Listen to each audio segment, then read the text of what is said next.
Hi everyone! I have a great way to prepare 4 pork tenderloin steaks covered by a fruity and delicious sauce. I will be making a port wine sauce with peaches. I drained the light syrup from a 15-ounce can of peaches and combined this with a cup of port wine. I added a tablespoon of butter and reduced the sauce and set it and the peaches aside. My husband prepared the steaks by trimming and cutting a 3-pound tenderloin. He cut 4 steaks at about 2 inches thick. The remaining pork loin was placed into the freezer for use for another dish later.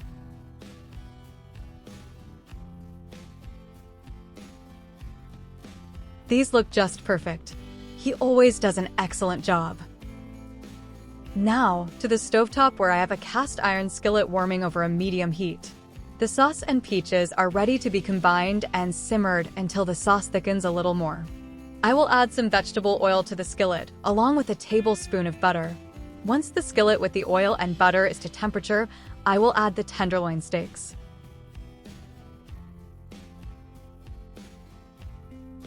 Into the skillet go the tenderloins. They will cook on the side for 3 minutes. I also have in some butter, some fresh, peeled, and cut carrots as a side dish. I will keep an eye on the carrots and peaches as I keep an eye on the tenderloins.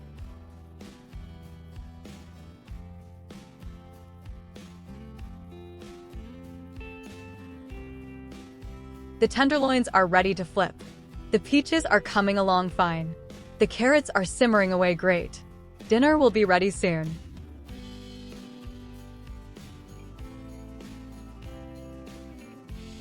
I move the tenderloins around in the skillet to ensure even cooking.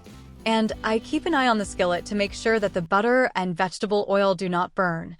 The juices from the tenderloins are rendering into the butter. I feel confident that these pork tenderloins will be very tender and juicy. These tenderloins are just about ready. I will make sure before I serve these that there is an internal temperature of 160 degrees Fahrenheit. Everything is plated with the peaches and the sauce drizzled over the pork tenderloins. I hope you try this recipe. It is truly a different way to serve these tenderloins. Thanks for watching. Please like this video and subscribe to my channel. See you next time.